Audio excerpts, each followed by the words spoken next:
ही आहे सुंदर अशा निळ्या फुलांची वेल, म्हणजे अपराजिताची वेल। या रोपाची भरपूर नावे आहेत, अपराजिता, विष्णुकांता, गोकर्णी।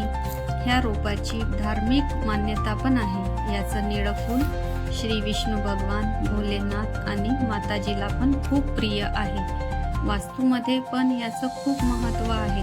म्हणतात की सुख आणि समृद्धी आणण्यासाठी या रोपाला घरी ठेवलं जातं।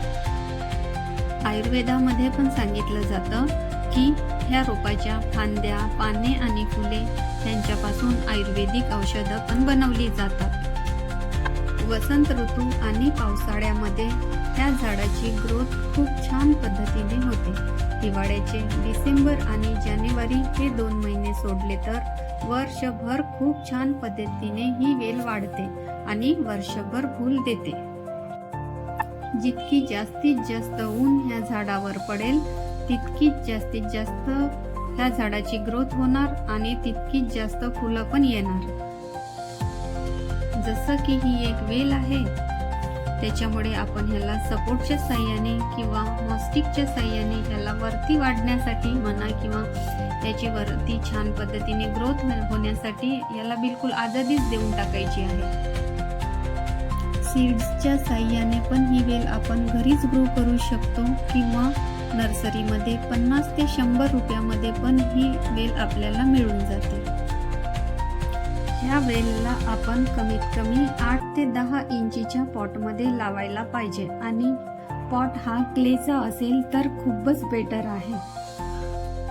ह्या झाडाचे कटिंग सीझन म्हणजे फरवरी ते मार्च आणि पावसाळ्यामध्ये आपण ह्या झाडाची कटिंग करू शकतो। ह्या झाडाला चांगल्या प्रकारे बुशी बनवायचं असेल तर आपण ह्याची ट्रिमिंग करणं आवश्यक आहे। हे बघा, अशा पद्धतीने समोरून ट्रिमिंग करायचं म्हणजे ते चांगलं बुशी होते आणि चांगलं जिथे पाहिजे आपल्याला तिथे ते पसरते। अपराजिताचा रोप आपण ज्या सॉइलमध्ये लावतो ना, ती सॉइल एकदा छान पद्धतीने तयार केलेली असावी, जेणेकरून आपल्याला त्याला नेहमी फर्टिलायझर देण्याची आवश्यकता नाही। महिन्यातून एकदा काय तर शेणखत किंवा वर्मी कंपोस्ट दिलं तरी चालेल। ह्या झाडासाठी परफेक्ट पॉट म्हणजे क्लेचं पॉट। ह्या झाडासाठी माती तयार करताना आपल्याला सर्वात पहिले घ्यायचं आहे सँड, रिव्हर सँड, जेणेकरून माती चिपचिपी राहणार नाही आणि पाणी पटकन वाहून जाईल। त्याच्यानंतर वर्मी कंपोस्ट किंवा शेणखत घेतलं तरी चालेल।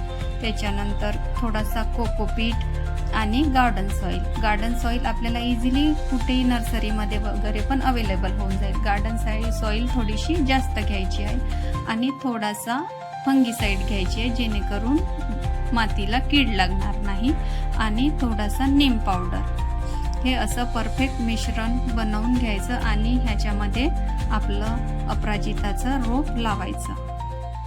अशा पद्धतीने तुम्ही आपल्या घरी अपराजिताची वेल नक्कीच लावा।